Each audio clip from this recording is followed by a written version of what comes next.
Hello friends, स्वागत है आप सभी का आपके अपने चैनल SVN एजुकेशन। दोस्तों, हम डिस्कस कर रहे थे स्केलेटन सिस्टम को और उसके आज क्वेश्चन को हम जो है अपनी इस वीडियो में डिस्कस करने जा रहे हैं। दोस्तों, आप लोग वीडियो को पूरा देखिए। अगर वीडियो को पसंद है तो वीडियो को लाइक, शेयर और चैनल को सब्सक्राइब करके बेल आइकन को प्रेस कर लीजिए ताकि आने वाली जितनी भी वीडियोज़ है उसकी नोटिफिकेशन आपको टाइम टू टाइम मिलती रहे। चलिए वीडियो को स्टार्ट कर दो। दोस्तों, आज का जो वीडियो का हमारा सबसे पहला प्रश्न है वो आपका है, जब हड्डियाँ टूट जाती हैं तो रक्त का थक्का जम जाता है, इसे क्या कहते हैं। अगर हम इसकी बात करते हैं तो देखिए, सबसे पहले हम ऑप्शन देख लेते हैं। ऑप्शन हमारा ये दे रखा है आपको, जब हड्डियाँ टूट जाती है तो रक्त का थक्का जम जाता है, इसे क्या कहते हैं। पहला ऑप्शन आपका दे रखा है कैलस, हेमाटोमा, हीमोग्लोबिन और हेमरेज। तो दोस्तों, रक्त का थक्का जब हड्डियाँ जम जाती है तो उसमें क्या होता है, जो है आपका रक्त का थक्का जम जाता है, जिसे हम क्या कहते हैं, आपके हेमरेज के नाम से जानते हैं। तो इसका सही आंसर जो आप जाएगा आपका क्या हो जाएगा, ऑप्शन नंबर जो है D is a correct answer हो जाएगा इसका। नेक्स्ट क्वेश्चन हमारा आता है,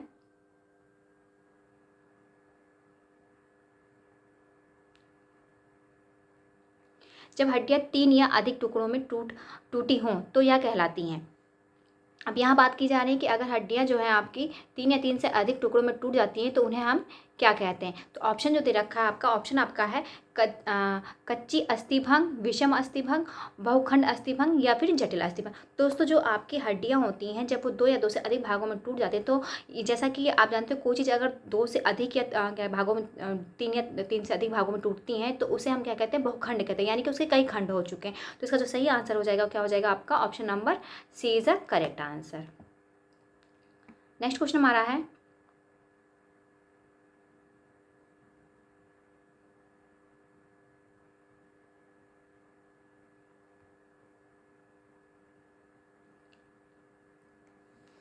मानव शरीर में सबसे लंबी अस्थि है, प्रगंड अस्थि या फिर जांघ अस्थि या फिर अंत जांघिका अस्थि या फिर बहिजांघिका अस्थि। तो दोस्तों, जो ऑप्शन दे रखे हैं, जब मैंने आपको अस्थियों के बारे में पढ़ाया था तो वहाँ पर मैंने आपको समझाया था कि जो अस्थियाँ होती हैं वो आपकी क्या होती हैं, और जो है आपके बॉडी में पाए जाने वाले तरह जो अस्थियाँ होती हैं अलग अलग, जैसे हाथ में पाए जाने वाली अस्थियों को हम क्या कहते हैं, आपकी जांघ में पाए जाने वाली अस्थियों कहते हैं, और आपकी कौन सी अस्थि सबसे छोटी होती है और कौन सी अस्थि आपकी सबसे बड़ी होती है। तो यहाँ पर जो है आपके पूछा गया शरीर में पाए जाने वाले सबसे जो है लंबी अस्थि की बात की जा रही है। और दोस्तों, सबसे लंबी अस्थि जो होती है वो आपकी जांघ की अस्थि होती है, जिसे हम क्या कहते हैं, फीमर अस्थि कहते हैं। और फीमर अस्थि जो होती है दोस्तों, वो आपकी जो होती है क्या कहते हैं, सबसे मजबूत अस्थि भी कहलाती है। तो इसका सही आंसर क्या हो जाएगा आपका, option number B is a correct answer, यानी कि जांघ की अस्थि। नेक्स्ट क्वेश्चन देखते हैं हमारा क्या है। नेक्स्ट क्वेश्चन है, अमाशय में पेप्सिनोजन को सक्रिय करता है। देखिए, ये क्वेश्चन जो है आपकी अस्थि या कंकाल तंत्र से नहीं है, लेकिन अब क्वेश्चन आ गया तो क्योंकि हम इसका डिस्कशन पहले कर चुके हैं तो हम इसको यहाँ पर देख लेते हैं। पेप्सी या फिर आपकी एसियल या फिर रेनिन यही या फिर आपकी एमाइले। तो दोस्तों, अमाशय में जो पेप्सिनोजन को सक्रिय करता है उसे हम क्या कहते हैं, एसियल कहते हैं। तो इसका सही आंसर आपका क्या हो जाएगा, option number B is a correct answer. Next question हमारा आता है,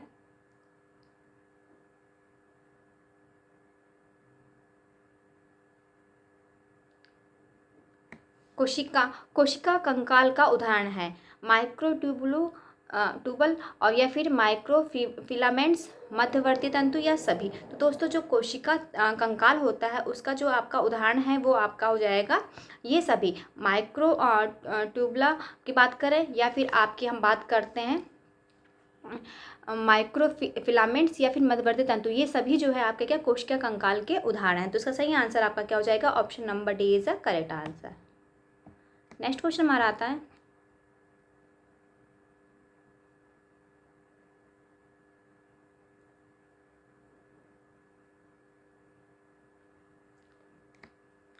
गुर्दे के सही कार्य न करने के कारण जल का अवरोधन डैश में परिणय हो जाता है, पसीना, भूख, शोथ या फिर प्यास। दोस्तों, गुर्दा अगर हमारे सही तरीके से काम नहीं करता, जो उसमें जल का अवरोधन होता है वो आपके शोथ यानी कि ओडेमा में परिवर्तित हो जाता है। तो यहाँ पर जो सही आंसर हो जाएगा आपका ऑप्शन नंबर जो क्या हो जाएगा आपका सी हो जाएगा। इसे हम ओडिमा के नाम से भी जानते हैं, जो कि आपका हिंदी में क्या कहलाता है, शोथ कहलाता है। ठीक है, नेक्स्ट क्वेश्चन हमारा आता है,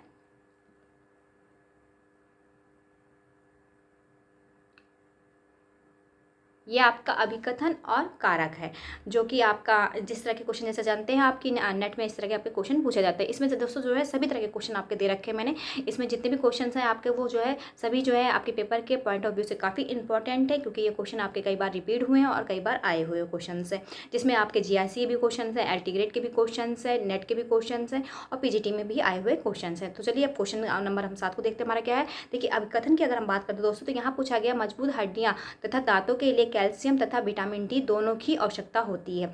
अब कारण आपसे जो दिया गया वो आपका है विटामिन डी आंतों में कैल्शियम के अवशोषण में सहायता का। तो देखिए अगर हम अभिकथन की बात करते हैं तो मजबूत हड्डियां तथा दांतों के लिए जो कैल्शियम है तथा विटामिन डी दोनों की आवश्यकता होती है, ये बात आपकी क्या है, करेक्ट है। अगर आप इसके कारण की बात करते तो विटामिन डी जो होता है आंतों में कैल्शियम के अवशोषण में सहायता करता है, ये भी आपकी बात करेक्ट है। तो अगर हम ऑप्शन देखते हैं दोस्तों, ऑप्शन देख लेते हैं हमारा क्या है। देखिए पहला ऑप्शन जो देखा आपका वो है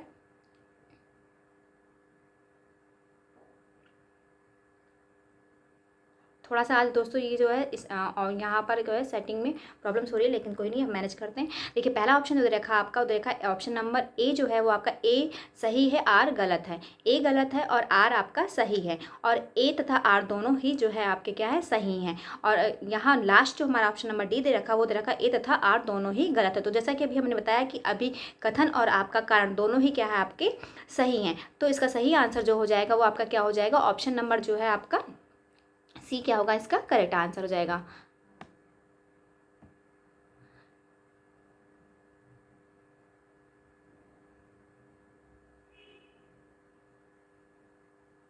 नेक्स्ट क्वेश्चन हमारा है स्टर्नम को कहते हैं हंसली की हड्डी या फिर सीने की हड्डी या फिर कंधे की हड्डी या फिर हम कॉलर की हड्डी कहते हैं। तो दोस्तों जो स्टर्नम होता है, देखिए जब हमने इसका थ्योरेटिकल पार्ट पढ़ा था तो वहाँ पर स्टर्नम क्या है आपके, फीमर क्या होता है, ट्यूबुला क्या होता है, फेबुला क्या होता है और ये हड्डियाँ कहाँ आपकी पाई जाती हैं, इससे ये सारे बारे में हमने डिस्कशन कर रखा था। तो आई होप कि आपको यहाँ आंसरिंग करने में कोई भी प्रॉब्लम्स नहीं हो रही। जैसे कि आपको स्टर्नम की बात की गई तो स्टर्नम जो होती है आपके सीने की हड्डी जो होती है। तो इसका सही आंसर क्या हो जाएगा आपका, option number D is a correct, B is a correct answer.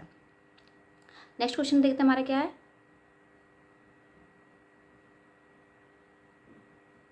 Next question हमारा है चाइना बोन चाइना नाम पड़ा क्योंकि यह बनता है। ऑप्शन हमारे हैं हड्डियों की राख से, कोयला की राख से, कुछ धातुओं के प्रयोग से या फिर चाइना ग्रास से। दोस्तों बोन चाइना जो नाम है वो आपका क्यों पड़ा है, इसका कारण है कि क्योंकि ये जो आपका बोन चाइना है वो क्या है, आपका एक प्रकार का जो होता है मुलायम पेस्ट होता है जो कि आपकी हड्डियों की राख से बनाया जाता है, इसलिए इसका नाम क्या है आपका बोन चाइना। तो इसका सही आंसर जो हो जाएगा वो क्या हो जाएगा आपका, option number A is a correct answer.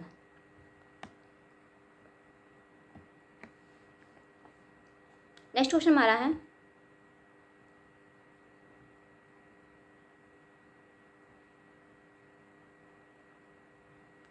Calcium किसके लिए आवश्यक है, स्वस्थ अस्थियों के लिए या फिर स्वस्थ गुर्दे के लिए या फिर स्वस्थ त्वचा के लिए या फिर स्वस्थ क्या कहते हैं यकृत के लिए। तो जैसा कि हम जानते हैं दोस्तों जो कैल्शियम होता है वो हमारी हड्डियों के लिए बहुत ही इंपॉर्टेंट एक तरह का क्या होता है आपका तत्व होता है।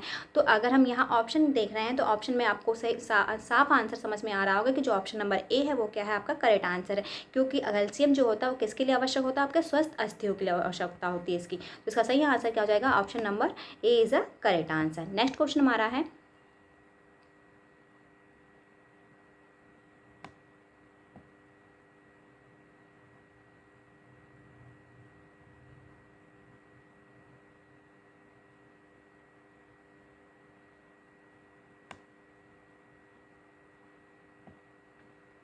ऑप्शन नंबर जो 11 है उसका क्वेश्चन हम पहले देखते क्या है। क्वेश्चन आपका है स्वस्थ दांतों तथा अस्थियों के लिए आवश्यक है कैल्शियम और फास्फोरस, विटामिन ए, लोह या फिर तांबा। तो दोस्तों दो दांत होते हैं और जो अस्थियां होती हैं उन दोनों के लिए हमें कैल्शियम और फास्फोरस की आवश्यकता होती है। तो इसका सही आंसर क्या हो जाएगा आपका, option number A is a correct answer. बाकी अगर हम ऑप्शन की बात करते हैं तो विटामिन ए जानते हैं आप, आपकी आंखों के लिए आवश्यक जो होता है विटामिन होता है, लोह तत्व आपके जो है रक्त के लिए आवश्यक होते हैं, और तांबा की अगर बात करते हैं तो ये ऑप्शन यहाँ पर आपका मेल खाता हुआ नहीं है। नेक्स्ट हम क्वेश्चन देखते हैं हमारा क्या है। नेक्स्ट क्वेश्चन हमारा है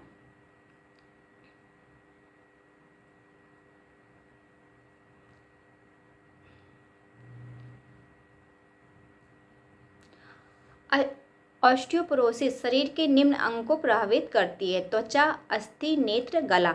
ऑस्टियोपोरोसिस दोस्तों जो होता है वो आपके अगर हम बात करते हैं तो ऑस्टियोपोरोसिस आपके वृद्धावस्था में पाए जाने वाली एक तरह से क्या होती है, ये आपकी अस्थियों से संबंधित यानी कि हड्डियों से संबंधित जो है क्या कहते हैं बीमारी होती है। जैसा कि मैंने ऑप्शन अभी पढ़ा नहीं, लेकिन फिर भी इसका आंसर हमने पहले ही आपको बता दिया कि ऑस्टियोपोरोसिस एक तो आपके वृद्धों में पाई जाने वाली बीमारी होती है, दूसरा क्या होता है इसका संबंध किससे होता है, अस्थियों से होता है। तो ऑप्शन एक बार लेकिन हम देख लेते हैं। ऑप्शन आपका है त्वचा, अस्थि, नेत्र और गला। तो इसका सही आंसर आपका क्या हो जाएगा, कौन सा option, option number B is the correct answer.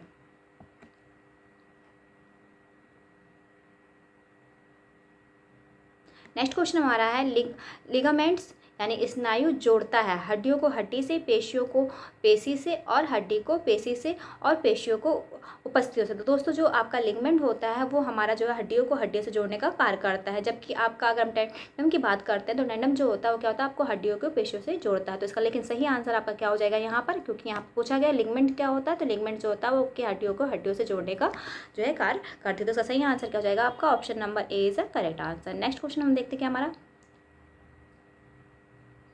Next question है, हड्डियों में कौन सा लवण सबसे अधिक होता है, magnesium chlorides, sodium chlorides, calcium carbonate या फिर कैल्शियम फास्फेट। तो दोस्तों जो इसका सही आंसर हो जाएगा वो क्या हो जाएगा आपका, ऑप्शन नंबर जो डी है आपका वो आपका सही होगा। हड्डियों में जो लवण सबसे ज़्यादा पाया जाता है वो क्या पाया जाता है आपका, कैल्शियम फास्फेट। कैल्शियम और फास्फेट जो होते हैं वो दोनों ही तत्व क्या होता है हमारी हड्डियों के लिए बेहद ही आवश्यक तत्व होते हैं। तो इसमें आपसे जो सबसे अधिक मात्रा में पाई जाती है वो क्या पाई जाती है, क्योंकि यहाँ सबसे अधिक मात्रा में पूछा गया तो आपका क्या हो जाएगा, कैल्शियम और फास्फेट।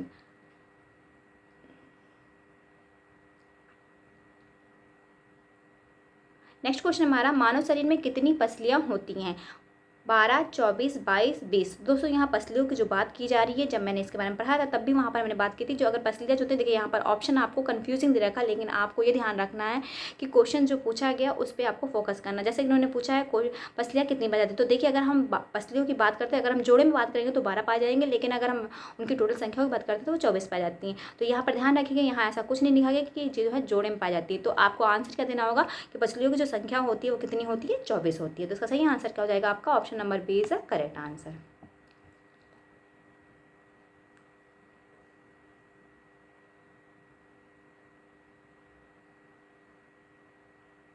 नेक्स्ट क्वेश्चन हमारा है, चलन तंत्र है उत्सर्जन तंत्र, कंकाल तंत्र, तंत्रिका तंत्र, लसिका तंत्र। तो दोस्तों जो आपका कंकाल तंत्र होता है उसको ही हम चलन तंत्र के नाम से जानते हैं। तो उसका सही आंसर क्या हो जाएगा आपका, स्केलेटल सिस्टम यानी कि कंकाल तंत्र। ऑप्शन नंबर बी क्या है इसका करेक्ट आंसर है। नेक्स्ट क्वेश्चन हमारा है, दो या दो से अधिक अस्थियों के जोड़ को क्या कहते हैं, तंतु, अस्थिकला, संधि, उपस्थि। तो दोस्तों संधियां जो होती हैं वो आपके होते हैं दो या दो से अधिक अस्थियों का जोड़ होती हैं, जिन्हें हम क्या कहते हैं, संधि कहते हैं। तो इसका सही आंसर क्या हो जाएगा आपका, ऑप्शन नंबर सी क्या हो जाएगा इसका करेक्ट आंसर हो जाएगा।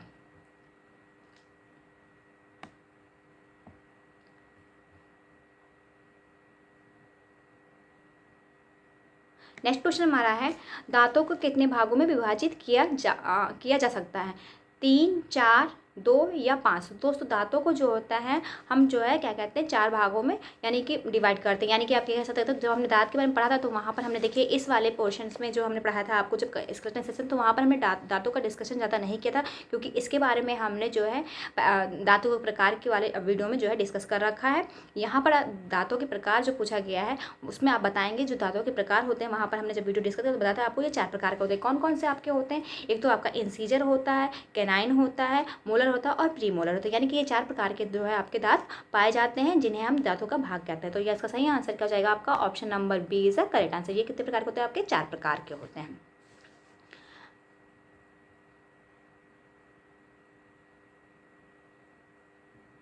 नेक्स्ट क्वेश्चन हमारा है, निम्न में से कौन सा विषम है, हड्डियां यानी कि वो आपको बतानी है जो आपकी क्या है हड्डियों के बारे में यहाँ पर जो स्टेटमेंट दे रखा है वो आपका विषम है यानी कि अलग है। कठोर और अलचीली होती हैं, संधियाँ होती हैं, मैट्रिक्स प्रोटीन और कैल्शियम फास्फेट की बनी होती हैं, बनी होती हैं और रक्त जो नलिका होती है अनुपस्थित होती है। दोस्तों यहाँ पर जो आपके बारे में हड्डियों के बारे में बताया गया, तो हड्डियाँ क्या होती है हमारी कठोर भी होती है और लचीली भी होती हैं।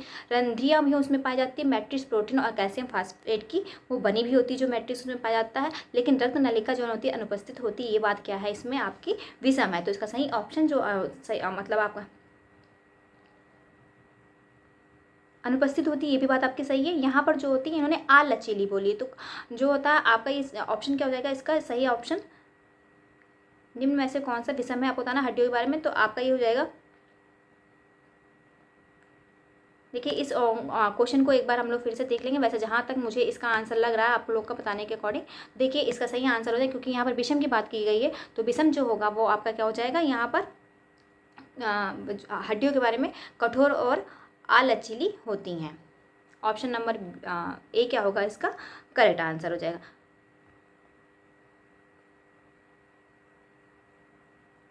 इस क्वेश्चन को हम लोग एक बार फिर से देख लेंगे। चलिए अगले क्वेश्चन को देखते क्या हमारा अगला क्वेश्चन हमारा है 20। शरीर की सबसे लंबी अस्थियां हैं, क्योंकि देखिए जो हड्डियों के बारे में बोला गया यहाँ कठोर भी हड्डियाँ होती हैं और लचीली भी होती है, ये भी आपकी बात सही है।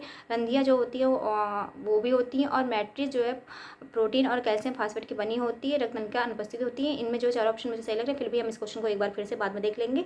अगले क्वेश्चन पर हम चलते हैं।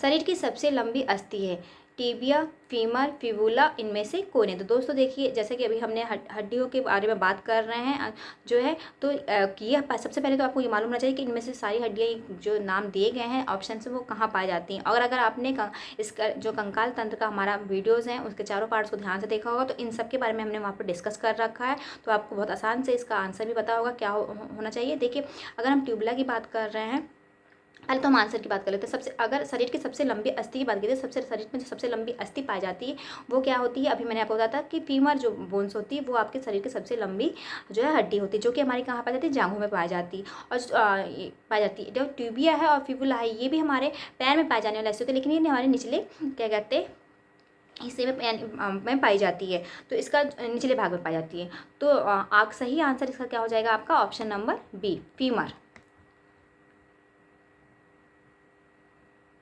नेक्स्ट क्वेश्चन हमारा है अस्थियों के ऊतकों की कठोरता किस फास्फेट्स और कार्बोनेट्स के कारण होती है। कैल्शियम और सोडियम के, कैल्शियम और मैग्नीशियम के, मैग्नीशियम और सोडियम के, या फिर सोडियम और पोटेशियम के। तो दोस्तों इसका सही आंसर जो हो जाएगा वो क्या हो जाएगा आपका कैल्शियम और मैग्नीशियम।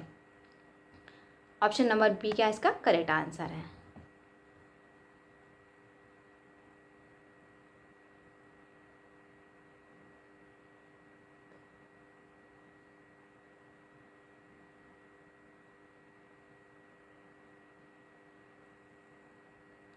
नेक्स्ट क्वेश्चन हमारा है मनुष्य के सभी कृंतक व रंधक दंत गिर जाने पर शेष बचेंगे।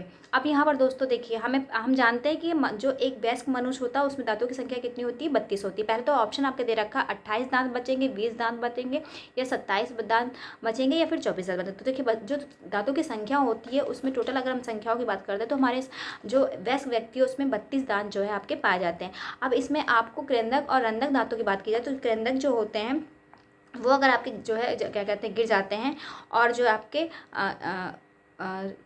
रंधक है वो अगर गिर जाता है तो शेष दांतों की जो संख्या बचेगी वो कितनी बचेगी, 20 बनेगी। क्यों? क्योंकि जो कृंतक दांत होते हैं वो उनकी संख्या कितनी होती है, 8 होती है, और जो रंधक होती है उनकी 4 होती है। अगर हम बात करते हैं तो ये 8 और 4 आपके यानी कि 12 दांत आपके हट जाएंगे, तो टोटल जो दांतों की संख्या बचेगी वो कितनी बचेगी, 20 बचेगी। तो इसका सही आंसर क्या हो जाएगा आपका option number B is a correct answer.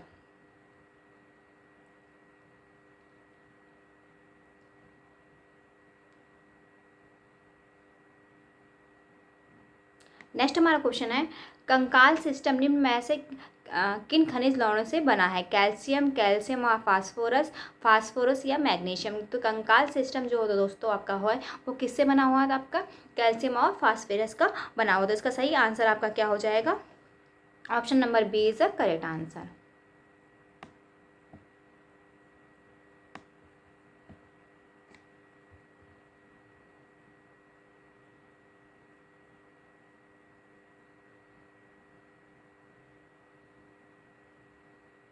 Next question हमारा है, रीढ़ की हड्डी में केशरिकाओं की संख्या होती है 33 जोड़े, 32 जोड़े, 23 जोड़े और 34 जोड़े। दोस्तों देखिए, अब यहाँ पर छोटे छोटे कन्फ्यूज़न वाले क्वेश्चंस यहीं पर जो है होते हैं, क्योंकि हम क्वेश्चंस को पढ़ते समय ध्यान नहीं देते, हमें क्वेश्चंस को अटेम्प्ट कैसे करना है। देखिए यहाँ पर रीढ़ की हड्डियों में केशरिकाओं की संख्या पूछी गई, और जब मैंने आपको इस चैप्टर को पढ़ाया है, यानी कि इस टॉपिक को, तो वहाँ पर मैं बताता कि रीढ़ की जो पाए जाने वाले हड्डियों की संख्या होती है, वैसे तो वो 33 जोड़े होते हैं, बट अगर हम वयस्क और उनकी बात करते हैं, बच्चों की बात करते हैं, तो वो डिवाइड होते हैं। लेकिन यहाँ पर आपसे सिर्फ इतना पूछा गया कि रीढ़ की हड्डियाँ जो होती हैं में केशरिकाओं की संख्या कितनी होती है, तो आप ऑप्शन के अकॉर्डिंग आंसर देंगे। तो यहाँ पर ऑप्शन जो आपका हो जाएगा वो क्या हो जाएगा, 33 जोड़े हो जाएंगे। अगर यहाँ पर उन्होंने बच्चे और वयस्कों की अलग मेंशन करके बात पूछा होता, तो आप इसका आंसर जो है चेंज हो सकता था ऑप्शन के अकॉर्डिंग। लेकिन सीधे सीधे आपसे पूछा गया कि जो हड्डियों में केशरिकाओं की संख्या होती है वो कितनी होती है, तो आप आंसर करेंगे 33 जोड़े, यानी कि आपका जो ऑप्शन नंबर ए है वो क्या है, आपका करेक्ट है। नेक्स्ट क्वेश्चन हमारा है, एक वयस्क में छेदक दंतों की संख्या होती है 4, 8, 3, 6। तो दोस्तों जो क्या कहते हैं वयस्क व्यक्ति होती हैं, उसमें आपसे जो है छेदक दंतों की बात की गई है, यानी कि आपके कैनाइन जो होते हैं उनकी बात की गई। तो उनकी संख्या कितनी होती है, तो उनकी संख्या कितनी होती है, आपकी 8 होती है। 4 आपके निचले जबड़े में होते हैं और 4 ही आपके क्या होते हैं, ऊपर वाले जबड़े में पाए जाते हैं। तो इसका सही आंसर क्या हो जाएगा, आपका option number B is the correct answer, यानी कि 8। नेक्स्ट क्वेश्चन हमारा है, सांख अस्थि है खोपड़ी की अस्थि, चेहरे की अस्थि, रीढ़ की हड्डी, कान की अस्थि। तो दोस्तों सांख अस्थि जो होता है आपके कान में पाए जाने वाले अस्थि का नाम है, अस्थि होती है। तो इसका सही आंसर क्या हो जाएगा, आपका option number B is a correct answer. Next D is a correct answer. Next question हमारा है,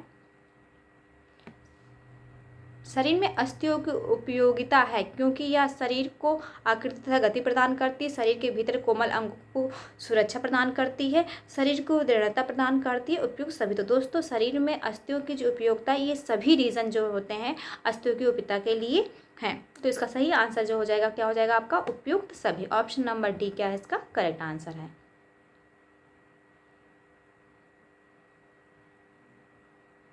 नेक्स्ट क्वेश्चन हमारा है, खोपड़े में कुल कितनी अस्थियां पाई जाती हैं। दोस्तों अब आप पहले हम ऑप्शन देख लेते हैं। ऑप्शन में आपका दे रखा है 8, 14, 20, 22।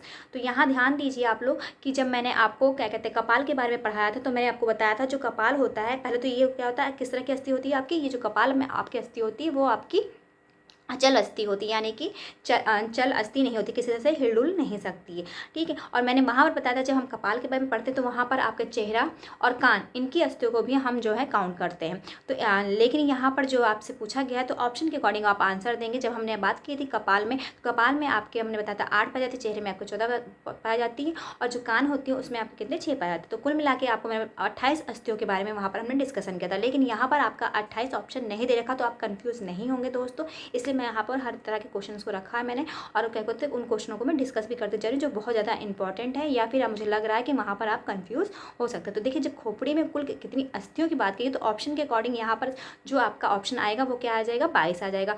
कैसे, 8 आपके यहाँ के और 14 आपके फेस के। तो टोटल आपके जो अस्थियों की संख्या हो जाएगी वो कितनी हो जाएगी, यहाँ पर कान को काउंट नहीं किया जाएगा। तो 22 जो होती हैं वो क्या हो जाएंगी, आपकी खोपड़ी में पाई जाने वाली अस्थियाँ होंगी। तो इसका सही आंसर क्या हो जाएगा, आपका option number D is a correct answer. Next question है, प्राणसी रक्तहीनता में नष्ट हो जाती हैं, अस्थि मज्जा, हड्डियाँ, या फिर मांसपेशियाँ, या फिर रक्त। तो दोस्तों जो प्राणसी रक्तहीनता होती है उसमें जो आपका नष्ट होता है वो क्या नष्ट हो जाता है, आपकी अस्थि मज्जा जो होती है वो नष्ट हो जाती है। तो इसका सही आंसर क्या हो जाएगा, आपका ऑप्शन नंबर ए हो जाएगा, अस्थि मज्जा। दोस्तों ये अस्थि मज्जा जो होता है, ये प्राणसी जो रक्तहीनता होती है, इसमें क्या होता है आपका मोस्टली जो होते हैं आपके विटामिन B12 की जो होती है कमी आ जाती है। आप ये यूँ कह सकते हैं कि विटामिन डी की कमी की वजह से ये होता है, आपका रोग होता है। नेक्स्ट क्वेश्चन हमारा है, मानव में मस्तिष्क कोश की अस्थियां परस्पर किस प्रकार के संधि से जुड़ी रहती है। चल संधि, अपूर्ण संधि, अचल संधि, कब्जा संधि। देखिए अभी मैंने ऊपर आपको फिर से रिपीट किया था, थ्योरेटिकल पार्ट में तो पढ़ता है बताया था, मैंने अभी क्वेश्चन में भी रिसेंटली तुरंत अभी यहाँ पर आपसे डिस्कशन किया कि जो मस्तिष्क होता है उसमें पाई जाने वाली जो अस्थि और मतलब क्या होती है वो आपकी किस तरह की संधियाँ होती हैं। तो कैसी संधियाँ होती हैं अचल होती हैं, क्योंकि वो चालमान नहीं होती, तो यानी कि जो अपनी जगह से नहीं हिल सकती वो अस्थियाँ होती हैं यहाँ पर, तो उन्हें हम क्या कहते हैं अचल संधि के नाम से जानते हैं। तो उसका सही आंसर क्या हो जाएगा आपका option number C is a correct answer. Next question हमारा है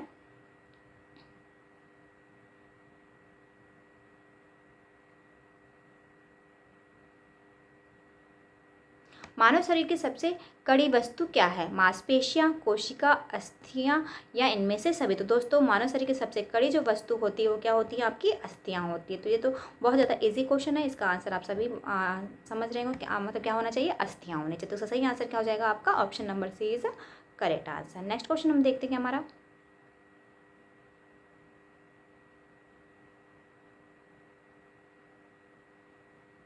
कंकाल तंत्र को सुडौलता एवं सौंदर्य प्रदान करने का तंत्र है। तंत्रिका तंत्र, पेशीय तंत्र, परिसंचरण तंत्र, पाचन तंत्र। दोस्तों जो आपका ऑप्शन दे रखा है आप सभी जानते हैं जो पेशीय तंत्र होता है, पेशीय तंत्र के बारे में यह इसी में हमने डिस्कशन करा था, जब डिस्कस किया है। तो देखिए कंकाल तंत्र जो होता है, पेशीय तंत्र जो होता है, इन सबको हम डिस्कस कर चुके हैं। और अगर हम तंत्रिका तंत्र की बात करें तो तंत्रिका तंत्र यानी कि आपके मस्तिष्क में जो पाए जाने तंत्र होते हैं वो तंत्रिका तंत्र कहलाते हैं। परिसंचरण तंत्र में हम रक्त के बारे में पढ़ते हैं और पाचन तंत्र में हम डाइजेशन सिस्टम के बारे में पढ़ते हैं। तो इनसे जो है आपका कंकाल तंत्र को सुदृढ़ता और सुंदरता प्रदान करने वाला तंत्र नहीं होता। तो आपका सही आंसर क्या हो जाना चाहिए इसके अकॉर्डिंग? आपका हो जाएगा पेशीय तंत्र। ऑप्शन नंबर बी क्या है इसका सही आंसर है। नेक्स्ट क्वेश्चन हमारा है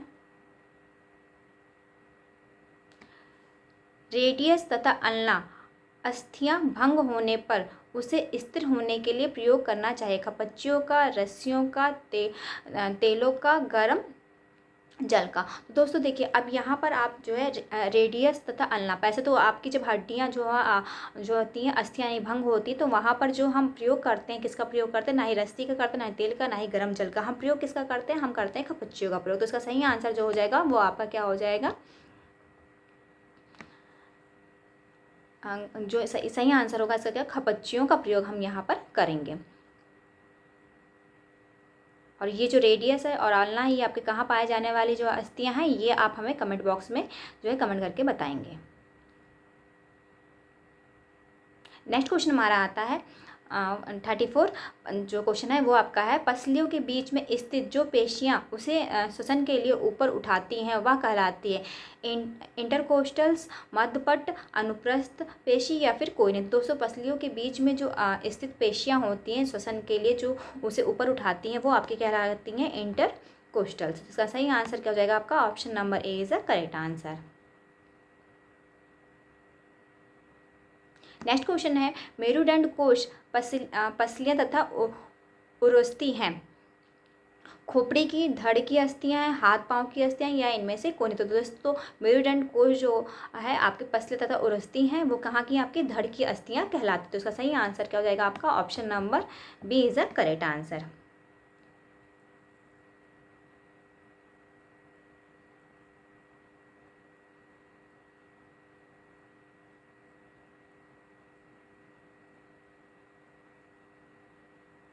नेक्स्ट क्वेश्चन हमारा आता है वैसी पेशियाँ जो नितंब का मंसल भाग बनाती हैं तथा फीमर से जुड़कर नितंब जोड़ का फैलाव करती हैं वह कहलाते हैं ट्राइसेप्स या फिर बाइसेप्स, ग्लूटियल या फिर हेमस्ट्रीम। तो दोस्तों वैसी पेशियाँ जो नितंब का मसल्स भाग बनाती हैं तथा फीमर से जुड़कर नितंब जोड़ का फैलाव करती हैं उन्हें हम क्या कहते हैं? उन्हें ग्लूटियस कहते हैं। तो इसका सही आंसर क्या हो जाएगा आपका? Option number C is a correct answer. अब इसके बारे में भी हम डिस्कशन कर चुके हैं। इसमें जो है ये 3 प्रकार की पाई जाती हैं।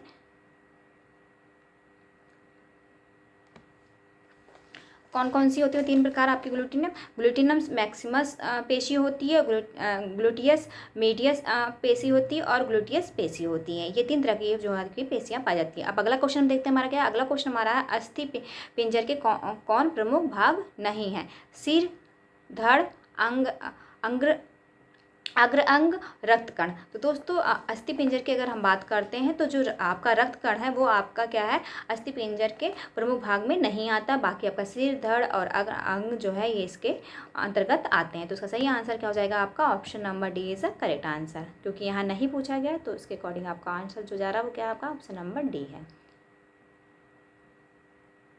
नेक्स्ट क्वेश्चन है, पैर की हड्डी टूटने में प्रयोग किया जाता है बेड क्रेडल का या फिर फ्रैक्चर बोर्ड्स का, उपयुक्त दोनों का, इनमें से कोई नहीं। दोस्तों पैर की हड्डी अगर टूटती है तो हम किसका प्रयोग करते हैं, फ्रैक्चर बोर्ड का प्रयोग करते हैं। तो इसका सही आंसर क्या हो जाएगा आपका option number D is the correct answer.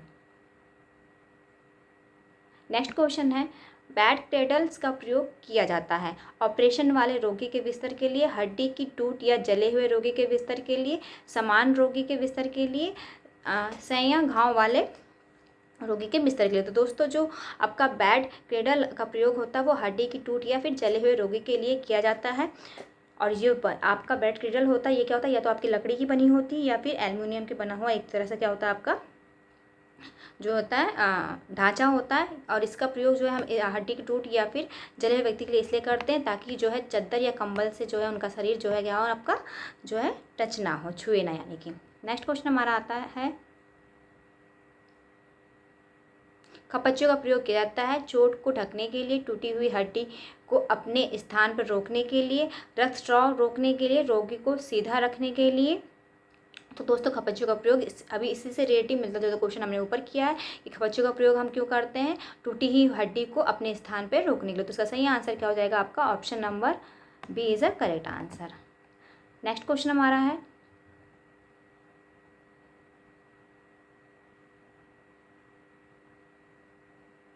मानव शरीर में पसलियों की संख्या होती है 10, 28, 12, 48। तो दोस्तों फिर वही आपका क्वेश्चन है, पसलियों की संख्या पूछी गई है तो आप ऑप्शन के अकॉर्डिंग आंसर देंगे। पसलियाँ आपको बता रखा मैंने, जोड़े में बात करेगा तो 12, अगर विदाउट जोड़े की बात हो रही है तो आपके 24 हो जाएंगे। तो यहाँ पर जो ऑप्शन दे रखा है उसके अकॉर्डिंग आपका सही आंसर क्या हो जाएगा 12। Option number C is a correct answer.